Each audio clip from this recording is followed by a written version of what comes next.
Olá, bom dia. Meu nome é João Gabriel Leal Contini Sanches. Sou integrante do grupo composto por Gabriel Abud, Isabela Coimbra, Laura Locarne e Vitor Kojima. Somos estudantes da Faculdade de Medicina de Ciências Médicas de Minas Gerais. Hoje falaremos um pouco sobre a doença de Parkinson, para a matéria de Fisiologia 2. Para início de conversa, é importante que a gente faça, de maneira geral, uma análise do perfil com qual a doença mais acomete o indivíduo. O Parkinson é uma doença neurológica crônica e progressiva que afeta os neurônios da substância negra. A idade é comprovada como o principal fator de risco para a doença, sendo 90% dos parkinsonianos com mais de 60 anos. Ambos os sexos podem apresentar a doença, porém, estudos comprovam que afeta cerca de 50% mais homens do que mulheres. Por fim, o Parkinson não tem cura, porém existem recursos para o retardamento e controle da doença para uma melhora na condição de vida do paciente afetado. A respeito da epidemiologia dessa doença, nós temos que falar que ela é a segunda doença degenerativa com mais número de casos no mundo inteiro, perdendo apenas para o Alzheimer. A prevalência entre a população, na média mundial, é de que existem 100 a 200 casos a cada 100 mil habitantes. No nosso país, cerca de 200 mil pessoas sofrem com essa doença, mas segundo a Bruna Vilela, uma neurologista do Instituto Estadual do Cérebro Paulo Niemeyer, até 2030 serão 600 mil casos presentes no nosso país. Para falar da fisiopatologia do Parkinson, é preciso explicitar alguns aspectos da substância negra, uma estrutura heteromórfica presente nos gânglios basais do mesencéfalo.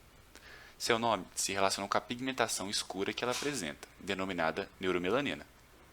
A substância negra conta com duas partes: a parte compacta, que se encarrega da transmissão de sinais aos restos dos gânglios basais, além da regulação da motricidade fina, através de projeções de neurônios dopaminérgicos. Essa região se caracteriza por ser mais escuras devido à maior quantidade de neurônio dopaminérgico presentes ali nela. E apresenta a parte reticulada, cuja função é enviar sinais dos gânglios basais a diferentes áreas do encéfalo, sobretudo ao tálamo, um centro de controle de informação. Essa área reticulada possui uma quantidade menor de neurônios de dopamina, e devido a isso, quando falamos da doença em questão, geralmente a parte compacta é mais acometida pelo Parkinson, explicando assim as alterações motoras, morais, as alterações do sono, que fazem parte da sintomatologia dessa doença degenerativa. É fundamental também falar sobre a dopamina nesse processo.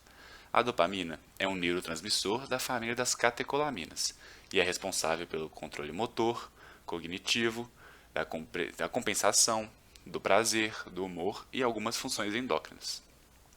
Ela ajuda na realização dos movimentos voluntários do corpo de forma automática, ou seja, a gente não precisa pensar em cada movimento que nossos músculos vão fazer devido à sua presença em nosso cérebro. Quando ocorre a degeneração desse neurotransmissor, no cenário já citado, a quantidade de dopamina produzida reduz muito, ocasionando sintomas parkinsonianos desconhecidos, como os tremores, a acinesia ou bradicinesia, que é a lentidão e a diminuição dos movimentos voluntários, respectivamente, a rigidez muscular e, principalmente, a instabilidade postural, que acomete os pacientes portadores de Parkinson. Devido a essa deficiência da dopamina, ocorre no organismo portador dessa doença um comprometimento do sistema extrapiramidal, que provoca déficits na coordenação e na atividade muscular.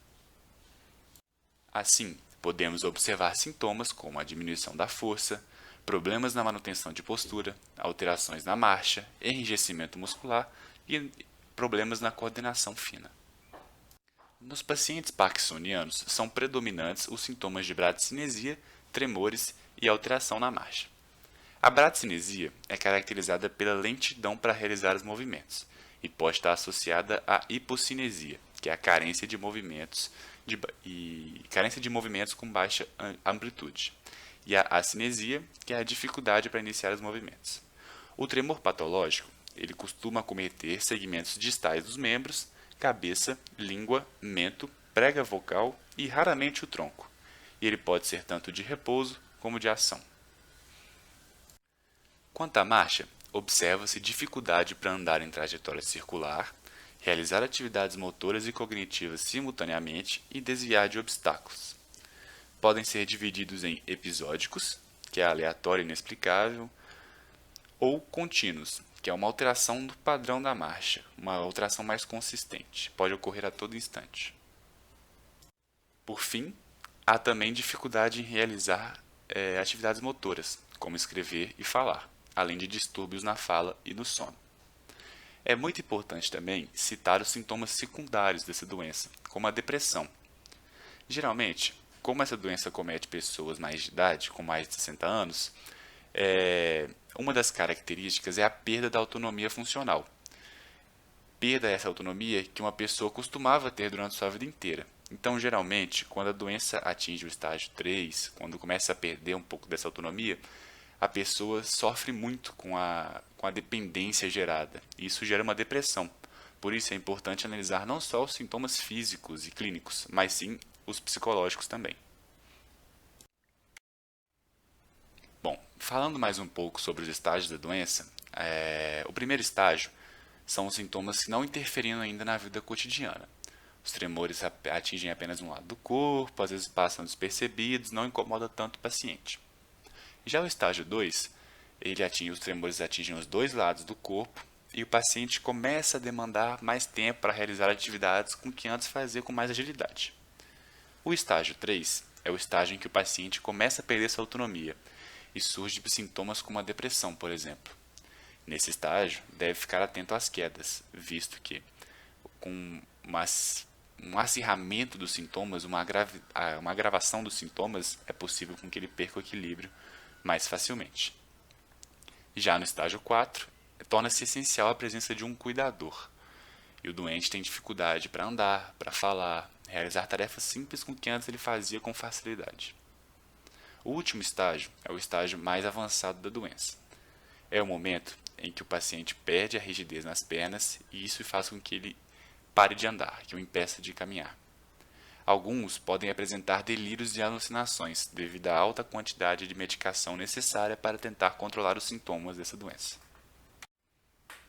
O diagnóstico ele deve ser feito basicamente por um neurologista capacitado, capaz de diferenciar sintomas do Parkinson e de outras doenças neurológicas que também afetam os movimentos, e ele é basicamente clínico. A fim de prevenir o surgimento dessa doença, os neurologistas recomendam algumas ações. Dentre elas estão as atividades físicas, que ajudam na oxigenação do cérebro, deixando mais ativo e facilitando a renovação dos neurônios. Está presente também a alimentação rica em antioxidantes, que abastece o organismo com substâncias importantes para o equilíbrio do corpo. O estímulo cerebral constante, não só para prevenir o Parkinson, mas outras doenças como Alzheimer, por exemplo, é importante para manter o cérebro ativo. Estudar uma outra língua, ler frequentemente, desafiar o cérebro com tarefas que parecem difíceis, como desenhar ou fazer cálculos, mantém o órgão ativo. Isso é um passo muito importante para prevenir essa doença. Por fim, a convivência social é outra importante ferramenta para manter o cérebro sadio. Ela estimula a leitura, a memória, a sociabilidade dos pacientes, evitando assim uma manifestação grave ou até evitando a manifestação do Parkinson. O tratamento da doença de Parkinson objetiva reduzir o desconforto dos pacientes e melhorar sua independência funcional, objetivando a melhora na qualidade de vida do cidadão. O principal fármaco utilizado é o levodopa, que ao penetrar na barreira hematoencefálica é convertida em dopamina pela dopa-descarboxilase, e assim é capaz de exercer seus efeitos no núcleo estriado. Como apresenta uma meia-vida muito curta após ser absorvida pelo trato gastrointestinal, o tratamento é associado ao uso de inibidores enzimáticos para evitar sua degradação e uso de inibidores periféricos da dopa-descarboxilase. Além desse medicamento, ainda existem os medicamentos que bloqueiam a metabolização central da dopamina, os medicamentos que aumentam a síntese e a liberação desse neurotransmissor na fenda sináptica, antidepressivos tricíclicos, miorrelaxantes e analgésicos. Todos esses medicamentos que objetivando o tratamento dos sintomas do paciente para melhorar a qualidade de vida do mesmo. Os agonistas dopaminérgicos são os medicamentos mais modernos no que se refere ao tratamento do Parkinson, visto que eles estimulam diretamente os receptores dopaminérgicos, simulando o efeito da dopamina. Em associação ao tratamento médico, é importante o acompanhamento fisioterapêutico e a terapia de reabilitação, devido aos problemas de marcha, aos problemas musculares causados pela sintomatologia do Parkinson. Por fim, ainda existe um tratamento cirúrgico comum, denominado ECP, que é a estimulação cerebral profunda. Ela é indicada quando o tratamento medicamentoso não controla adequadamente os sintomas motores e os tremores no paciente. Esse procedimento consiste na implantação de um eletrodo ligado a um gerador elétrico, semelhante a um marca-passo, gerando estímulos sobre regiões profundas do sistema nervoso central.